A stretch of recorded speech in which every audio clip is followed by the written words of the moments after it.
Dimanche dernier, nous avons eu un aperçu global du livre d'Exode. Et nous avons vu que Dieu se glorifie particulièrement dans ce livre, notamment à travers les miracles inédits qu'il a déployés pour juger l'Égypte, puis pour libérer son peuple. Nous avons vu aussi que ce peuple, Dieu l'a choisi sans qu'il ne le mérite aucunement, et que les caractéristiques de ce peuple mettent surtout en avant la faiblesse, la misère humaine et la grâce unilatérale de Dieu et la gloire de Dieu. Et nous nous sommes arrêtés à un moment de l'histoire du peuple vraiment terrible, terrible pour les Hébreux. Ils sont en train de subir un véritable génocide. Satan est en train de se déchaîner sur les familles du peuple élu à travers Pharaon. Et à ce moment-là, à la fin du chapitre 1 où on s'est arrêté, on a vraiment l'impression que les œuvres du mal, que Satan est en train de l'emporter, que Satan est en train de gagner. Le peuple hébreu est en train de littéralement disparaître physiquement, et si Dieu n'intervient pas, ça va arriver.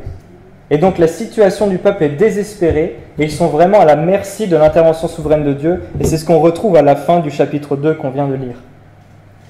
Et c'est alors que Dieu, qui est le vrai héros de la Bible, le héros de cette histoire et de l'histoire en général, et qui n'abandonne jamais ce qu'il a commencé, va intervenir. Il est à l'œuvre en coulisses, sans qu'on le voie forcément au début du livre d'Exode. Il est à l'œuvre à travers ce grand malheur qui est en train de s'abattre sur son peuple, à travers cet esclavage, et il agit.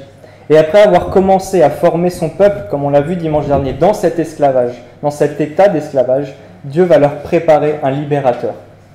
Un homme qui préfigure le Messie lui-même va être élevé, va être préparé et va être envoyé par Dieu pour libérer ceux qui sont dans les chaînes et qui crient vers lui, son peuple. Et c'est l'histoire de la naissance de cet homme, qui est Moïse, que nous allons étudier ce matin dans le chapitre 2. Et ce qui va particulièrement nous intéresser, ce sur quoi nous allons nous concentrer ce matin, c'est de voir comment Dieu se révèle à travers la préparation d'un chef serviteur pour son peuple, qui est ici Moïse. Mais avant de commencer, ce que nous devons garder à l'esprit à travers tout ce message, c'est que même si le personnage principal de ce texte est en apparence Moïse, le vrai héros de l'histoire, c'est Dieu, toujours, à chaque page de la Bible. Et c'est son œuvre que nous voulons contempler, c'est son nom que nous voulons honorer, et pas celui d'un homme. Donc nous allons ce matin essayer de répondre à la question suivante: comment Dieu se révèle-t-il à travers la préparation d'un chef serviteur pour son peuple? Et nous allons tenter de répondre à cette question en trois axes principaux. Nous allons voir qu'à travers cette préparation de son serviteur, Dieu révèle sa souveraineté dans le salut. Ensuite, nous allons voir que face aux faiblesses de l'homme, Dieu révèle sa gloire. Et enfin, nous verrons comment Dieu, à travers cette préparation, révèle sa discipline paternelle envers son serviteur, envers l'homme. Je voudrais inviter Loïc à lire les versets 1 à verset 10, s'il te plaît. Un homme de la famille de Lévi avait pris pour femme une Lévite. Cette femme fut enceinte et mit au monde un fils. Elle vit qu'il était beau et elle le cacha pendant 3 mois. Lorsqu'elle ne put plus le garder caché, elle prit une caisse de jonc qu'elle enduisit de bitume et de poivre. Puis elle y mit l'enfant et le déposa parmi les roseaux sur la rive du fleuve. La sœur de l'enfant se posta à une certaine distance pour savoir ce qui lui arriverait. Or, la fille du Pharaon descendit au fleuve pour se baigner, tandis que ses servantes se promenaient le long du fleuve. Elle vit la caisse au milieu des roseaux et envoya sa servante la prendre. Quand elle l'ouvrit, elle vit l'enfant. C'était un petit garçon qui pleurait. Prise de pitié pour lui, elle dit « C'est un enfant des Hébreux !» Alors la sœur de l'enfant dit à la fille du Pharaon « Veux-tu que j'aille te chercher une nourrice parmi les femmes des Hébreux, afin qu'elle allaite cet enfant pour toi ?» « Vas-y, lui répondit la fille du Pharaon. Et la jeune fille alla chercher la mère de l'enfant. La fille du Pharaon lui dit « Emporte cet enfant et allaite-le pour moi. Je te donnerai ton salaire. » La femme prit alors l'enfant et l'allaita. Quand il eut grandi, elle l'amena à la fille du Pharaon et il fut un fils pour elle. Elle l'appela Moïse, car dit-elle, je l'ai retiré de l'eau. Merci. Donc dans cette première partie, nous allons voir comment la souveraineté de Dieu se révèle dans le salut de l'homme, à travers l'exemple de Moïse. Et ce qui nous frappe, avant même que Moïse ne voie le jour, c'est le contexte dans lequel il va naître. Car Moïse va naître en étant condamné à mort. Il va naître sous condamnation à mort. Et cela place Moïse dans une situation, dès le premier jour de sa naissance, de dépendance envers le salut de Dieu. Dès que Moïse va voir le jour, il va être dans la nécessité, il va avoir besoin que Dieu intervienne pour qu'il soit sauvé et qu'il ne meure pas. Et c'est une illustration très concrète d'une doctrine essentielle de la parole, qui est que chaque être humain naît lui aussi en étant condamné à mort à cause de son péché et à cause de sa propre chair. Et chaque être humain, à partir du premier jour de sa vie, a besoin d'être sauvé. Voilà ce que nous apprenons déjà à travers le contexte dans lequel Moïse va naître. Un autre détail de ce contexte, c'est le fait que Moïse ne va pas naître dans n'importe quelle famille, mais il va être un descendant de Lévi. Et cela n'est évidemment pas un hasard, puisque nous voyons plus tard dans la parole que les Lévites, qui sont les descendants d'un des 12 fils de Jacob, vont être mis à part au milieu du peuple d'Israël pour être consacrés au service de Dieu, d'abord dans le tabernacle, puis dans le temple. Et donc Moïse naît dans ce cadre de la prophétie faite sur Lévi et sa descendance, qui préfigure le dessein que Dieu lui réserve. Et ce destin, c'est celui d'être consacré à Dieu, et plus tard, à la sortie d'Égypte, de recevoir la loi.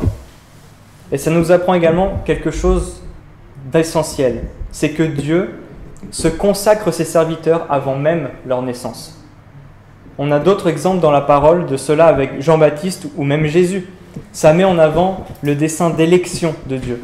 Et ça nous montre que Dieu se choisit à l'avance des personnes avant même qu'ils ne naissent pour les mettre à part à son service et pour se les consacrer pour accomplir ses buts. Et donc, en lisant le début de ce chapitre, le premier personnage que nous rencontrons, c'est la mère de Moïse. Elle nous est présentée comme une femme ordinaire. On apprendra que plus tard son nom, ici, il n'est même pas donné. Mais bien que ce soit une femme ordinaire, sa foi est extraordinaire. Et nous avons des détails supplémentaires sur la foi de cette femme dans le chapitre 11 du livre d'Hébreux, le fameux chapitre des héros de la foi, dans lequel elle est citée. Voici ce que nous dit Hébreux 11, verset 23. « C'est par la foi que Moïse, à sa naissance, fut caché pendant 3 mois par ses parents, parce qu'ils virent que l'enfant était beau et qu'ils ne craignirent pas l'ordre du roi. » Nous voyons ici que la mère de Moïse craignait plus Dieu que l'ordre cruel du roi, de Pharaon. Et ça nous rappelle les sages-femmes du chapitre 1 qui ont été honorées par Dieu parce qu'elles partageaient cette même crainte. Elles avaient plus peur de Dieu que de l'ordre du Pharaon lui-même. Et tout au long de cette histoire, nous voyons la mère de Moïse agir par la foi. Et bien qu'elle fasse tout son possible pour sauver son fils, c'est par la foi en la grâce de Dieu que finalement elle se confie pour son salut. Nous la voyons tout faire pour cacher son enfant pendant 3 mois, et quand finalement elle ne peut plus, elle confectionne ce panier, elle y place son fils, elle le dépose sur les eaux, et donc elle le rend à ce moment-là à la souveraineté, à la volonté de Dieu. Et ça nous donne une leçon très importante, notamment pour les parents. Les parents qui font tout leur possible pour enseigner leurs enfants dans les voies de l'Éternel, pour enseigner la parole de Dieu à leurs enfants, mais finalement, sur qui repose la possibilité que ces enfants soient véritablement sauvés, c'est sur Dieu lui-même.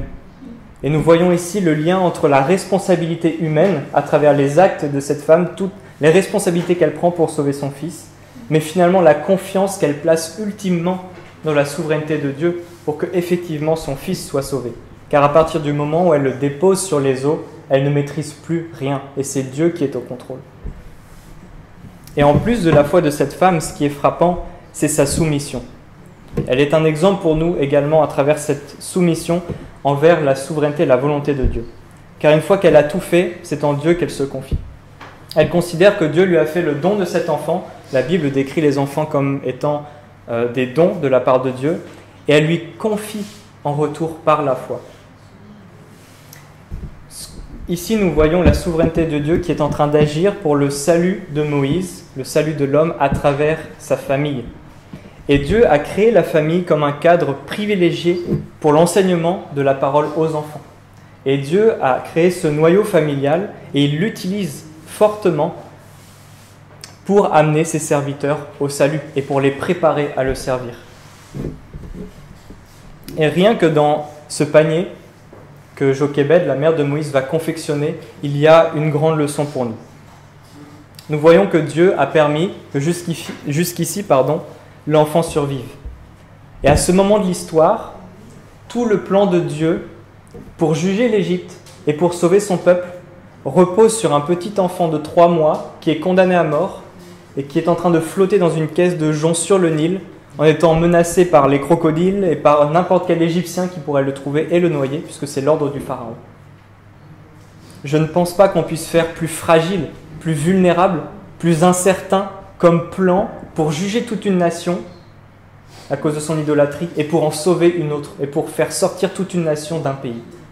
Il n'y a que Dieu qui pouvait imaginer un plan comme celui-là et surtout il n'y a que Dieu qui peut réussir son plan à travers une situation aussi fragile. Et ça nous apprend, nous, à ne pas mépriser Dieu par notre manque de foi. Car n'importe quel homme devant cette situation pourrait dire « ça ne marchera jamais ». Ce plan est voué à l'échec. Et bien souvent dans notre vie, nous raisonnons de cette manière-là. Mais nous ne voyons pas, nous, avec le peu de vue que nous avons, le peu d'intelligence que nous avons, nous ne voyons pas les plans et Dieu agir en coulisses à travers ces choses aussi faibles, aussi fragiles en apparence. Et le mot hébreu qui est utilisé ici pour désigner ce panier est exactement le même mot hébreu qui est utilisé dans le livre de Genèse pour désigner l'arche de Noé au moment du déluge. C'est le mot hébreu Théba, c'est le même mot, pour désigner un bateau immense et un petit panier. Voici ce qu'un théologien écrit à ce sujet. Cela n'est certainement pas une coïncidence. Par ce parallélisme de mots, la Bible veut apparemment attirer notre attention sur l'analogie du thème abordé. Dans les deux cas, celui que Dieu sauve et qui est destiné à apporter le salut à d'autres doit d'abord échapper à la noyade. Dans le cas du déluge, c'est le salut de l'humanité qui est en jeu. Ici, c'est le salut du peuple élu. Noé et Moïse sont tous les deux passés à travers les eaux mortelles à bord d'une arche qui était le moyen pour leur salut.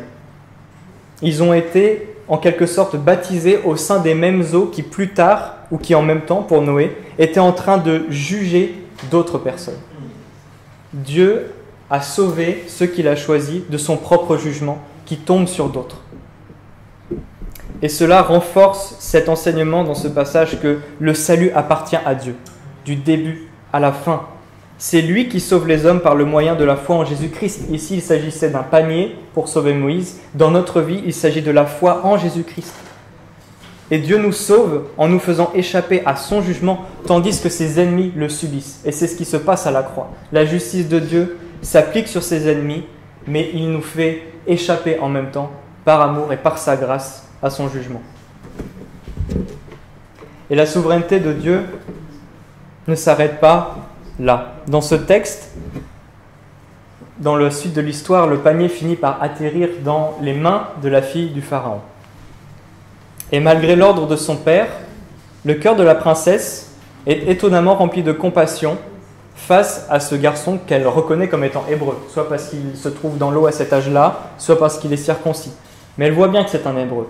Et pourtant, elle décide non seulement de ne pas exécuter l'ordre de son père en demandant qu'il soit noyé, mais en plus, elle décide de l'adopter et d'en faire son propre fils. C'est tout simplement impensable en dehors de la souveraineté divine, qui ici est en train de s'accomplir même à travers les instincts maternels de cette femme. On voit la souveraineté de Dieu en train d'utiliser sa création sur laquelle il a toute autorité, qu'il domine et contrôle complètement pour continuer à sauver Moïse. Et il va agir à travers cette femme qui est la fille du pire ennemi de son peuple à ce moment-là, pour sauver son serviteur, celui qu'il a choisi. Ça nous montre que Dieu peut utiliser des païens, même ses pires ennemis, pour amener une personne au salut s'il le veut. Dans notre contexte aujourd'hui, Dieu peut encore faire cela, car il a toute autorité sur sa création. Et la sœur de Moïse est dans cette histoire une source d'enseignement vraiment glorieux pour nous. Car elle ne prend pas beaucoup de place dans ce texte, et ça ne semble pas grand-chose ce qu'elle est en train de faire. Surveiller son frère puis intervenir au bon moment. Mais si un si petit détail de cette histoire change, c'est toute la destinée du peuple d'Israël qui change, c'est toute la destinée du monde qui change, car le peuple d'Israël a amené finalement à Jésus-Christ. Donc à ce moment-là, le plan global de Dieu, le plan de rédemption de Dieu repose sur les épaules de la sœur de Moïse. Et elle va être obéissante à l'ordre que sa mère lui a donné de surveiller son frère pour voir ce qui allait lui arriver. Et ce que cela nous apprend, ce que nous apprenons à travers la sœur de Moïse, c'est que la fidélité dans les petits services, en apparence insignifiants, sont parfois déterminants. Ici, elle s'est contentée de surveiller son frère et Dieu l'a amené à proposer une sage-femme pour s'occuper de cet enfant. Mais si elle n'avait pas fait cela, peut-être que le plan et la suite auraient été différents. Ça nous encourage, nous, dans les services du quotidien que personne ne remarque, qui ne sont pas très glorieux, que ce soit dans nos familles des courtes prières quotidiennes avec nos enfants ou l'accueil de ceux qui nous visitent à l'église, ou aider à installer le matériel, ces choses-là qui en elles-mêmes ne sont pas très glorieuses et ne servent visiblement pas à grand-chose, peuvent être utilisées par Dieu de manière souveraine dans son plan bien plus large que lui a en tête pour accomplir de grandes choses. Ça nous encourage à persévérer dans ces services-là. Et je ne sais pas ce que vous en dites, mais vu le rôle que les femmes sont en train de jouer dans cette histoire jusqu'à ce moment-là, je pense que Pharaon n'aurait pas dû craindre uniquement les garçons et les condamner à mort. Il aurait dû se méfier de tout le peuple. Car ce que Dieu nous montre par là, c'est vraiment la toute autorité qu'il a, quelles que soient les tentatives de l'ennemi pour contrecarrer ses plans. Dieu a toute autorité et tout pouvoir pour les accomplir malgré tout. Et il se glorifie en dominant sur ses ennemis, en dominant sur leurs attaques, à travers les personnes et les situations les plus faibles de ce monde. Ce que Dieu est en train de dire par là à Pharaon, c'est comme s'il lui disait « Tu peux faire ce que tu veux. Tu peux détruire les hommes et j'utiliserai les femmes. Tu peux détruire les femmes et j'utiliserai les enfants. Tu peux détruire tout mon peuple et j'élèverai les pierres, le sable, les crocodiles, les animaux du Nil pour renverser ton royaume. Parce que j'ai décidé que j'allais le faire. Je suis l'Éternel et j'ai toute autorité. Et j'utilise qui je veux, comme je veux pour accomplir mes desseins. » Voilà ce que Dieu est en train de nous enseigner à travers la sœur de Moïse. Et à ce moment du texte, de l'histoire, la sœur intervient et on voit vraiment agir ici la grâce de Dieu d'une manière double. D'abord, Dieu sauve Moïse. Il est en train de permettre à Moïse d'échapper à la mort. Mais nous voyons en plus qu'il le redonne à sa mère. On imagine les supplications, les prières vraiment de supplication que cette femme a dû élever vers Dieu au moment où elle a déposé son fils sur le Nil et la reconnaissance, la joie qui a dû être la sienne de voir peu de temps après son fils revenir entre ses mains. La foi de la mère de Moïse a été honorée par Dieu ici. On a une application directe de cela dans cette histoire. Mais ça a évidemment un objectif de la part de Dieu dans le plan qu'il a pour Moïse. C'est sa préparation pour la mission qu'il va lui confier. Car en rendant Moïse à sa mère, il va passer peut-être 2, 3, les 4 premières années de sa vie dans sa famille, dans son vrai peuple, et il va être éduqué dans la foi de ses parents. Et ses parents vont être fidèles autant qu'ils peuvent à ce jeune âge dans l'enseignement du vrai Dieu, dans l'enseignement de leur foi à leur enfant. Et nous allons voir dans la suite de la vie de Moïse que cela a été déterminant et qu'il n'a jamais oublié les leçons de ses parents, les leçons de sa mère. Et par là, nous voyons l'application du proverbe 22, verset 6.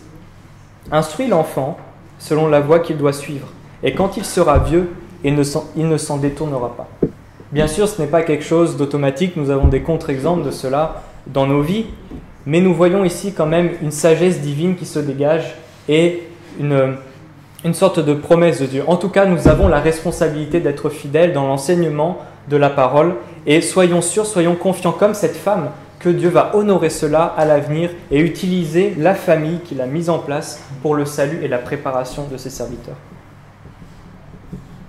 Et ici, je demande particulièrement votre attention, car nous allons voir si c'est nécessaire, une signature supplémentaire de la souveraineté de Dieu dans cette histoire. Quand Moïse est assez grand et qu'il rejoint sa famille adoptive dans le palais du Pharaon, la princesse d'Égypte va lui donner un nom.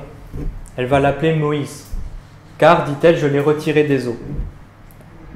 Mais, contrairement à ce qu'elle pense, la vraie signification du nom de Moïse n'est pas « je l'ai retiré des eaux » ou « je l'ai sorti des eaux », c'est « celui qui fait sortir d'eux ». Voilà la vraie signification du nom de Moïse, celui qui fait sortir d'eux. Et Dieu est en train ici, à travers le nom qui est donné à cet enfant, d'annoncer ce qu'il va accomplir à travers lui. Il est en train de prophétiser ce qui va se passer plus tard avec Moïse, qu'il va utiliser pour faire sortir son peuple d'Égypte.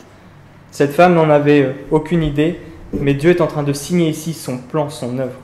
N'est-ce pas glorieux de voir la main de Dieu qui agit à travers chaque petit détail de cette histoire? Et sa souveraineté est vraiment sans limite. Et donc finalement, Moïse se retrouve dans le palais de son pire ennemi. Et il va grandir comme un homme libre et très privilégié, ce qui est absolument unique pour un garçon hébreu à cette époque-là. Et il va recevoir la meilleure éducation qui existe à cette époque-là dans le monde. Et il va aussi être béni par tous les privilèges matériels, intellectuels et physiques qu'on puisse imaginer. Et à travers cette éducation que Moïse va recevoir, Dieu est également à l'œuvre pour le préparer, notamment à son rôle de rédacteur des 5 premiers livres de la Bible, le Pentateuque. Mais ce qui est glorieux surtout, c'est de voir Dieu placer son serviteur, celui qu'il a choisi, qui était condamné à mort, dans la maison même de celui qui le condamnait à mort, qui veut le voir mourir. Moïse va manger à la table du Pharaon, va dormir sous son toit, et plus tard, Dieu va l'utiliser pour juger Pharaon, juger sa nation et faire sortir son peuple.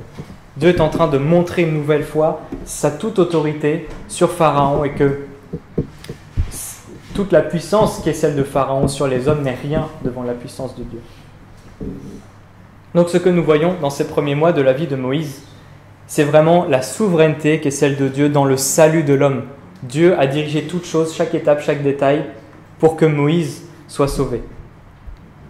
Et lorsque Dieu sauve une personne, c'est aussi pour la transformer et la préparer pour le servir dans son royaume. Ce n'est pas juste pour la sauver comme ça, c'est pour l'utiliser ensuite. Et pour cela, cette personne va d'abord devoir faire face à ses propres échecs et apprendre à renoncer à ses propres œuvres pour compter uniquement sur la grâce de Dieu. Et c'est ce que la suite de cette histoire va nous apprendre. Loïc, si tu veux bien lire les versets 11 au verset 15a, s'il te plaît. Une fois devenu grand, Moïse sortit vers ses frères et vit leurs pénibles travaux. Il vit un Égyptien frapper un Hébreu, un de ses frères.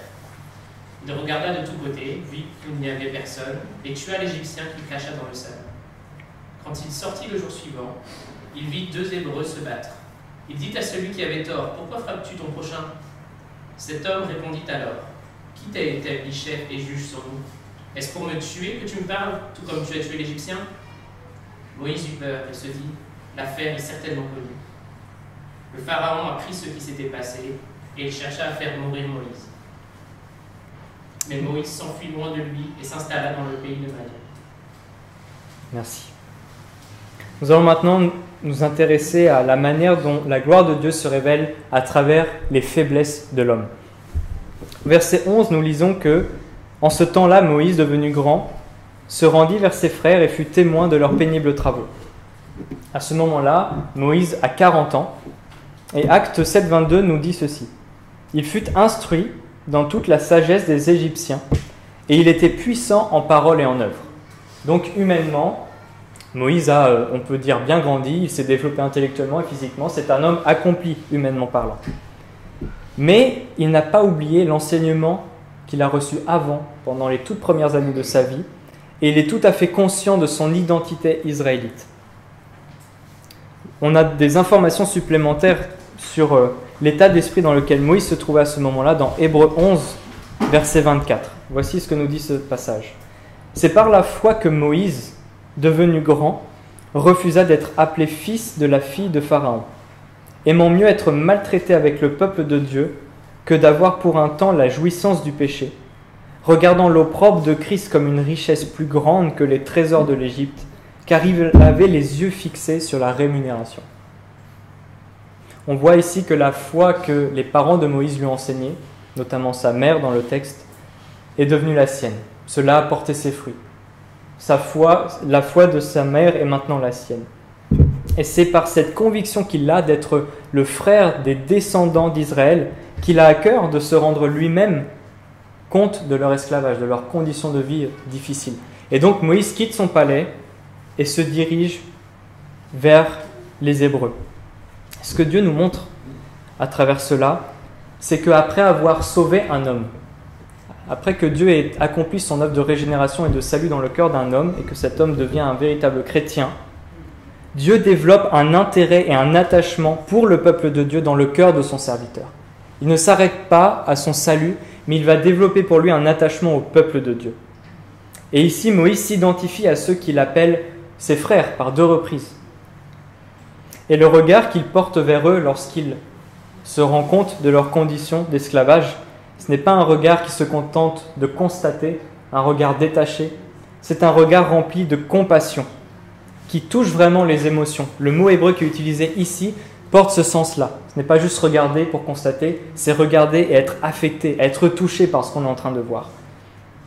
Et Moïse est vraiment en train de souffrir avec le peuple. Leur souffrance devienne sa souffrance également. Et non seulement Dieu développe dans le cœur de son serviteur un attachement pour son peuple, mais non seulement il développe cela, cette identification au peuple, mais le serviteur de Dieu va aussi partager la condition du peuple. C'est-à-dire que lorsque nous faisons partie de la famille de Dieu qui est l'Église, lorsque tout le corps souffre, nous souffrons aussi. Lorsqu'une personne souffre, tout le corps souffre. Et il y a ici cette connexion qui est en train de se passer entre Moïse et le peuple hébreu. Et Moïse va constater l'injustice, vraiment la cruauté qui est en train de prendre place ici.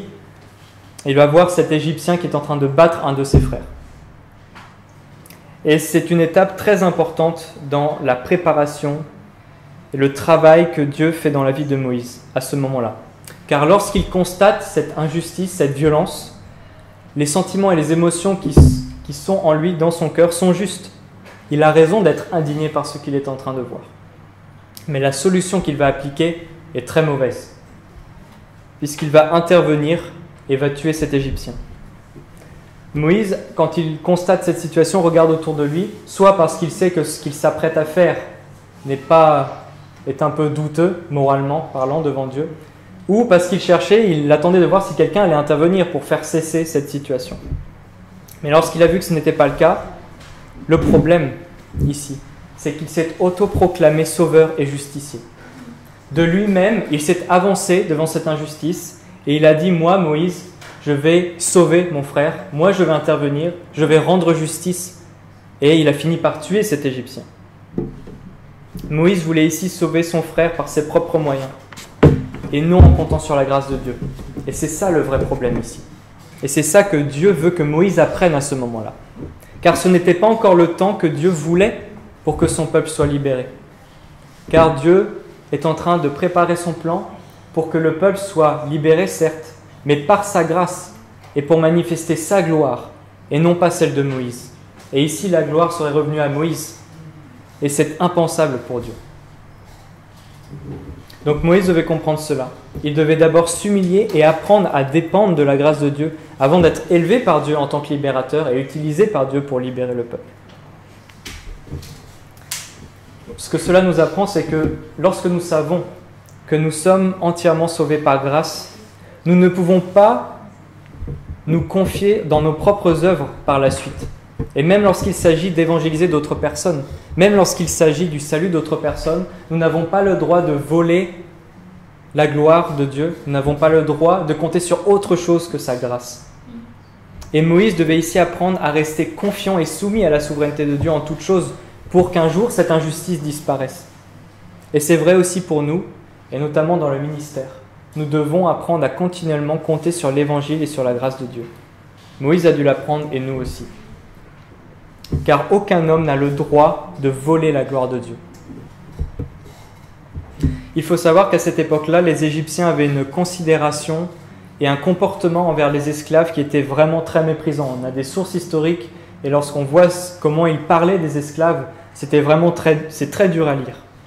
Et le palais du Pharaon était rempli d'esclaves, mais ça n'a pas l'air d'avoir impacté Moïse dans sa considération. Il ne s'est pas mis à partager la vision des classes dominantes égyptiennes sur les esclaves. Et surtout, en prenant le parti des Hébreux, des esclaves, Moïse avait absolument tout à perdre et rien à gagner en tant que prince d'Égypte. Et pourtant, devant l'injustice qu'il a constatée, devant cette souffrance qu'il partage avec son peuple, c'est ce qu'il a décidé de faire. Il a pris le parti des esclaves, malgré tout le déshonneur que cela pourrait lui apporter. Il est en train d'abandonner sa position extrêmement privilégiée, toute sa prospérité, les privilèges qui sont les siens, pour s'assimiler aux Hébreux qui sont très mal considérés dans la société, considérés comme misérables par les Égyptiens. Et en cela, Moïse est un exemple pour nous. Car certes, nous voyons la faiblesse de Moïse à travers son meurtre, mais nous voyons aussi une certaine maturité spirituelle. Car en faisant cela, il met en pratique ce que Paul enseignera des années plus tard, en Philippiens 3, verset 7. « Mais ces choses qui étaient pour moi des gains, je les ai regardées comme une perte à cause de Christ. Et même, je regarde toutes choses comme une perte à cause de l'excellence de la connaissance de Jésus-Christ, mon Seigneur, pour lequel j'ai renoncé à tout, et je les regarde comme de la boue afin de gagner Christ. » Ici, Moïse n'a fait aucun compromis. Il s'est identifié très clairement avec le peuple de Dieu, avec des gens méprisables. Il n'a pas mis en place en lui-même des raisonnements en essayant de trouver un compromis entre le fait de se ranger du côté des esclaves, mais quand même de garder certains de ses privilèges, d'agir à travers la puissance qui était la sienne. Il a décidé de se placer très clairement du côté des esclaves.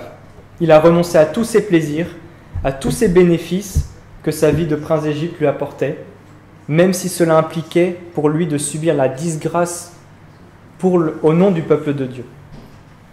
Et cela nous enseigne que nous aussi dans nos vies, ça peut nous arriver de faire ce choix-là, de nous ranger très clairement du côté de Dieu et de son peuple, même si cela implique pour nous d'abandonner tout, comme le dit Paul, et de subir la disgrâce, de souffrir pour Christ et avec Christ, car lui-même a souffert pour nous.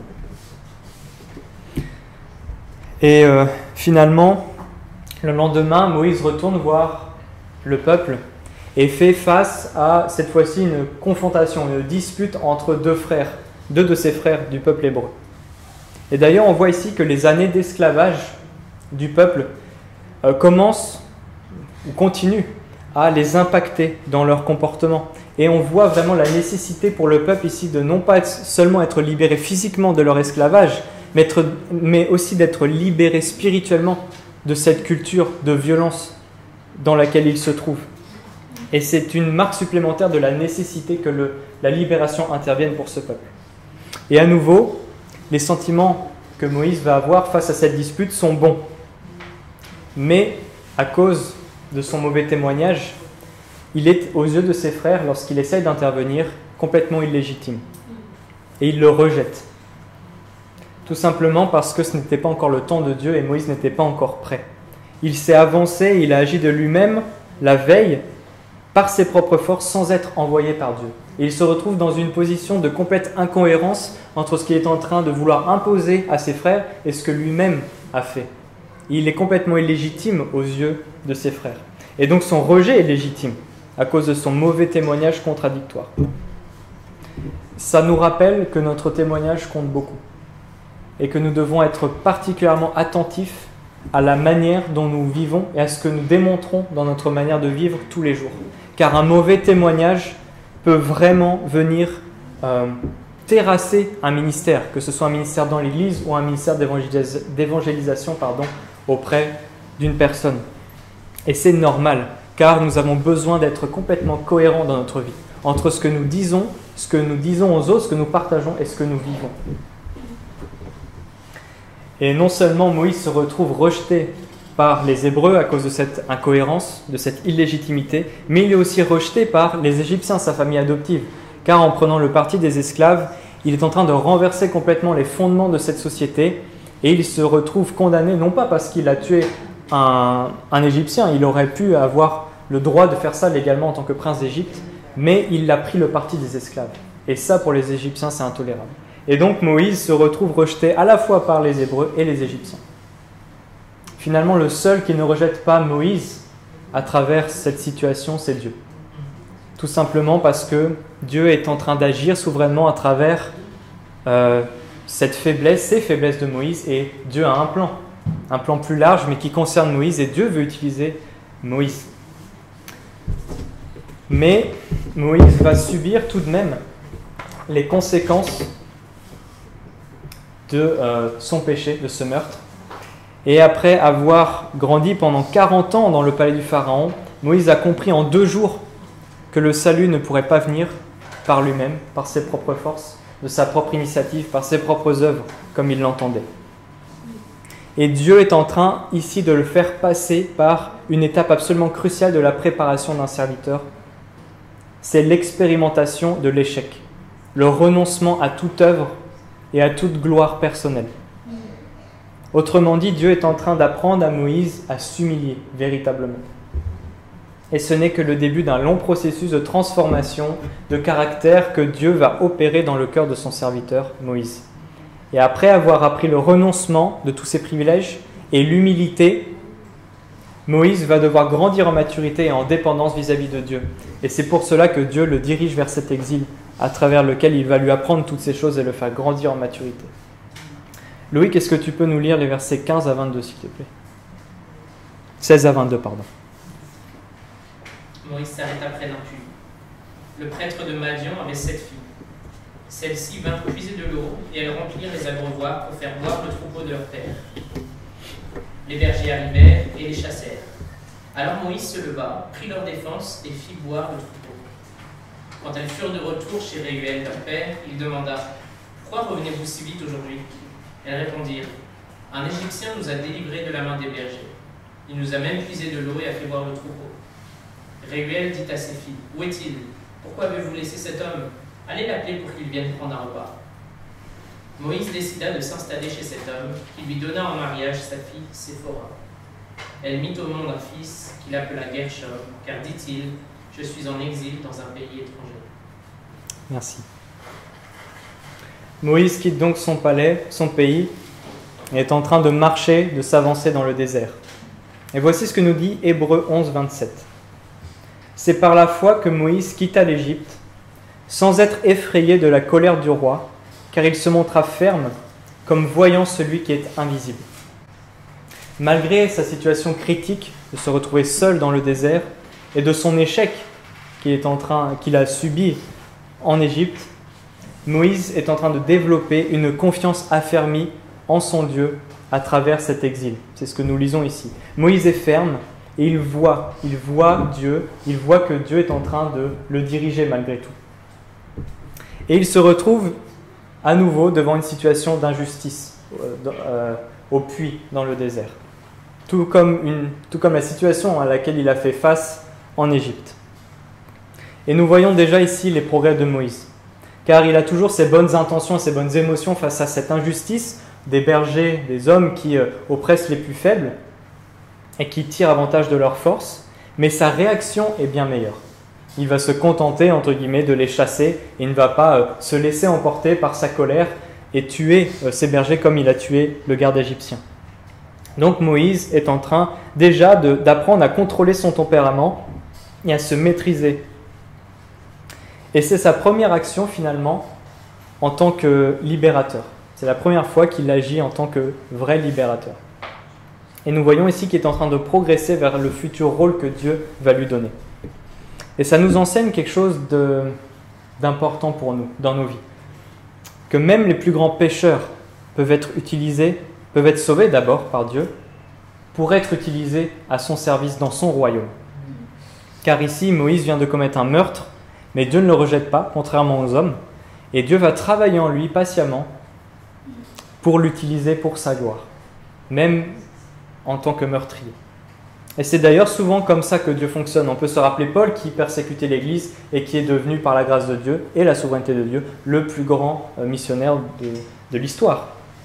Le plus important, c'est vraiment d'apprendre de ses erreurs. Pour le chrétien, la question, évidemment, nous grandissons en sanctification, nous péchons de moins en moins, mais la différence entre le non-chrétien et le chrétien, ce n'est pas principalement le fait de ne pas pécher et de pécher, c'est surtout la réaction face au péché.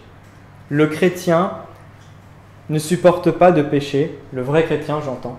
Et lorsque ça lui arrive, il en est profondément attristé, il revient vers Dieu, il se repent et il se relève en étant déterminé à continuer à combattre contre le péché et à progresser. Et Moïse est dans cet état d'esprit, il démontre une maturité spirituelle dans ce début d'exil. Et il agit également comme serviteur. Et nous allons voir que cela est déterminant pour un dirigeant, un responsable que Dieu élève. Il est essentiel que ce responsable soit aussi et principalement un serviteur. Car en servant les 7 filles, dans cette culture, à cette époque-là, c'est un geste très surprenant de la part d'un homme. Pour un homme de servir les plus faibles et méprisés de la culture, c'est une attitude envers les femmes qui démontre ce qu'un cœur transformé par Dieu produit. Et Moïse est en train de devenir un vrai homme selon les critères bibliques, comme on a pu le voir dans nos études le vendredi soir. Et c'est une application pour les pères de famille et les responsables dans l'Église que le service est une part vraiment essentielle du rôle de responsable. Et Moïse était le prince d'Égypte auparavant, qui a été servi toute sa vie dans le palais. Et il est ici en train de s'abaisser en servant les femmes qui ont la place la plus basse dans la société à cette époque-là, plutôt que de les dominer comme c'était l'usage à cette époque et comme on le voit à travers ces bergers. On voit la différence ici et le travail que Dieu fait dans le cœur de Moïse. Et Moïse va passer 40 ans dans le désert, 40 ans d'exil, soit autant de temps qu'il a grandi en Égypte, une sorte de deuxième vie pour Moïse. Et ça nous montre que Dieu va vraiment prendre le temps de préparer les serviteurs, de préparer ceux qu'il appelle pour une tâche spécifique.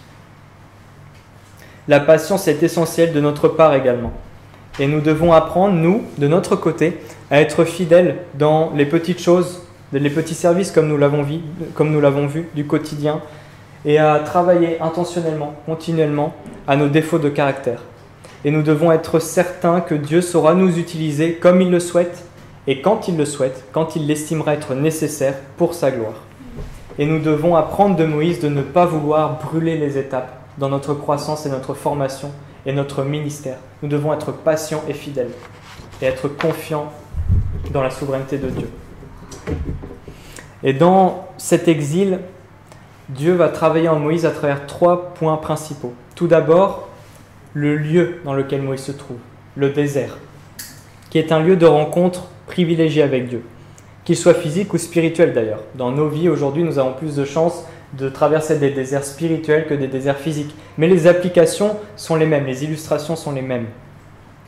Car le désert physique est un lieu où l'être humain se retrouve vraiment concentré sur l'essentiel, c'est-à-dire boire et manger. Il n'y a plus de place pour d'autres distractions, pour des choses superflues. Il faut tout simplement survivre. Et notamment lorsqu'on est berger, comme Moïse à ce moment-là, il faut compter sur la providence de Dieu pour nos propres besoins essentiels et pour ceux du troupeau. Et c'est une leçon essentielle pour nous. La dépendance à la providence de Dieu dans les choses les plus essentielles, en toutes choses d'ailleurs. Le désert est un lieu où on s'endurcit, un lieu qui rend tous les autres environnements beaucoup plus faciles à vivre. Et nous voyons que d'autres hommes ont traversé des déserts dans la parole, tels que Jacob, Élisée, Jean-Baptiste et même Jésus, sont des lieux où Dieu amène ses serviteurs pour travailler profondément en eux. Tout simplement parce qu'il sait que c'est à travers les difficultés que nous apprenons le plus de choses dans le domaine spirituel. C'est une réalité que nous ne devons pas oublier. Les déserts spirituels dans lesquels Dieu nous amène parfois dans nos vies sont vraiment des outils entre ses mains pour nous transformer en profondeur et nous faire grandir en maturité spirituelle. Et Moïse va également, au cours de son exil, devenir un mari et un père de famille. Donc, en plus du lieu dans lequel il se trouve, c'est la vie familiale, la famille que Dieu va à nouveau utiliser pour continuer à travailler en Moïse. Il va apprendre à aimer et à servir sa femme, et à prendre soin et à discipliner ses enfants. qui sont toutes des caractéristiques essentielles pour un responsable dans le peuple de Dieu. C'est la meilleure école, les maris le savent et les pères de famille le savent, pour former un homme responsable à la fois et serviteur. Responsable et serviteur. Capable d'aimer, de servir, de s'abaisser, d'être patient, etc. Et il n'est pas étonnant d'ailleurs de voir que ce que Dieu travaille dans le cœur de Moïse à ce moment-là sont les caractéristiques que l'on retrouve plus tard dans le Nouveau Testament, en 1 Timothée 3, pour les anciens, les responsables dans l'Église. Et finalement, Dieu va utiliser le métier de Moïse, le métier de berger, pour le transformer. Souvent dans la parole, les serviteurs de Dieu sont comparés à des bergers. Il y a énormément de parallèles à faire entre ce métier et le ministère de pasteur. Par exemple, apprendre le service, le soin du troupeau, des brebis, la discipline du troupeau également, la patience, l'attention, la persévérance envers le troupeau. On pourrait faire un message entier entre les parallèles qui existent entre le métier de berger et le rôle de pasteur, de responsable d'église ou même de père de famille. Et ici, Dieu continue à travailler en profondeur en Moïse et à lui apprendre l'humilité et le renoncement qu'il a commencé à apprendre en Égypte, mais que Dieu poursuit ici. Car il faut savoir que le métier de berger était très très mal considéré en Égypte. Genèse 46-34 nous dit ceci. Car tous les bergers sont en abomination aux Égyptiens. Donc Moïse était prince d'Égypte et il finit berger dans le désert. Il y a un contraste énorme et Dieu lui apprend à s'abaisser, à se mettre au service des plus misérables, parmi les plus misérables de ce monde. L'humilité et le service sont essentiels pour un responsable, un serviteur de Dieu. Et c'est vraiment étonnant de voir comme un métier si simple peut nous en dire tellement sur la manière dont Dieu souhaite que son peuple soit dirigé. Et ça nous montre une nouvelle fois la sagesse de Dieu dans toute sa création. Dieu a placé dans sa création, que ce soit dans la nature, dans les métiers, des illustrations partout de lui, du rôle de ses serviteurs, des responsables, de Christ. Et une application que nous pouvons en tirer pour nous, c'est le décalage qui existe entre la formation excellente que Moïse a reçue et finalement le métier qu'il a dans son exil dans le désert, pendant 40 ans. Le contraste est énorme, mais pourtant, Dieu est quand même à l'œuvre chaque jour, à chaque étape, pour nous transformer, nous préparer, nous faire grandir à son image et pour son service. Nous pouvons avoir parfois l'impression dans nos vies de ne pas être à notre place, que les endroits, les métiers, les situations dans lesquelles Dieu nous amène sont complètement indignes de nous-mêmes, mais nous devons faire comme Moïse et accepter de nous humilier, de laisser Dieu travailler en nous et nous former pour son service et pour sa gloire. Dieu est par là en train de travailler, de préparer Moïse à avoir les mêmes sentiments qui étaient ceux que Christ a eus lorsqu'il s'est incarné en homme. Voici ce que nous dit Philippiens 2, verset 6.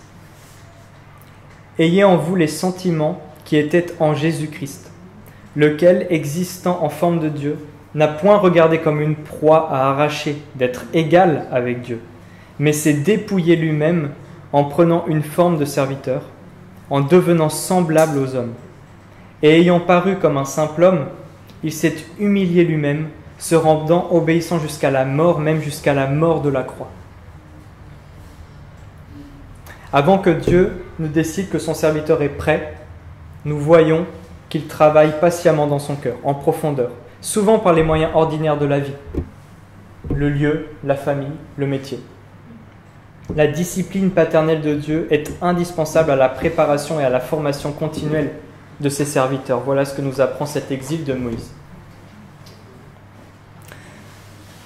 Pour terminer, nous avons vu, à travers cette histoire, que le salut est l'œuvre de Dieu du début à la fin. Sa souveraineté se voit à travers chaque détail de cette histoire et de l'histoire en général. La gloire de Dieu se manifeste à travers les faiblesses et les lacunes de Moïse, comme nous l'avons vu, qui n'est finalement qu'un homme comme vous et moi, que Dieu a décidé d'utiliser de manière spéciale. Et les faiblesses de Moïse mettent en avant la sagesse, la patience, la bonté et la fidélité de Dieu envers lui et envers ses plans, son peuple. Et surtout, elles détournent notre regard de l'homme et de ses échecs, de ses faiblesses, pour nous rediriger vers le Sauveur parfait qui est Jésus-Christ. À travers la vie de Moïse, Dieu nous a montré les critères qui sont les siens pour les responsables de son peuple, des critères élevés. Et comme ces responsables doivent être un modèle pour tout le peuple, ils doivent absolument travailler à être exemplaires. C'est pour cela que parfois Dieu fait passer ceux qu'il appelle être responsables par des situations plus dures, plus difficiles que d'autres membres de son peuple. Mais ce que nous devons absolument retenir, au-delà de tout cela, c'est que les caractéristiques que Dieu développe en Moïse sont présentes à la perfection en Jésus. Il est, lui, Jésus-Christ, notre exemple ultime, parfait pour les chefs de famille, pour les responsables dans l'Église, et donc finalement pour tout chrétien. Il est, lui, Jésus-Christ, le roi serviteur par excellence. Lui aussi a quitté la gloire de son ciel et a abandonné tous ses privilèges. Lui aussi, il a marché parmi l'humanité, esclave de son péché et enchaîné dans la chair. Nous étions, nous, avant que Dieu nous sauve, la possession de Satan lui-même, et on avait besoin d'être sauvés dès notre naissance, tout comme Moïse. Lui aussi, Jésus-Christ, a accepté de s'incarner dans un corps de chair en participant à nos souffrances, à nos tentations. Il ne s'est pas contenté, comme Moïse l'a fait, de nous observer de haut de son trône céleste, mais il s'est humilié en s'abaissant à notre niveau de créature qui baignait dans l'horreur de notre péché, lui, le créateur de l'univers. Le contraste entre Christ et nous est encore plus grand qu'entre Moïse et le peuple hébreu. Et plus que cela, il s'est même soumis à ses propres créatures, en lavant leurs pieds, en se laissant insulter, maltraiter, persécuter, et finalement crucifié sur une croix pour qu'on puisse être sauvé.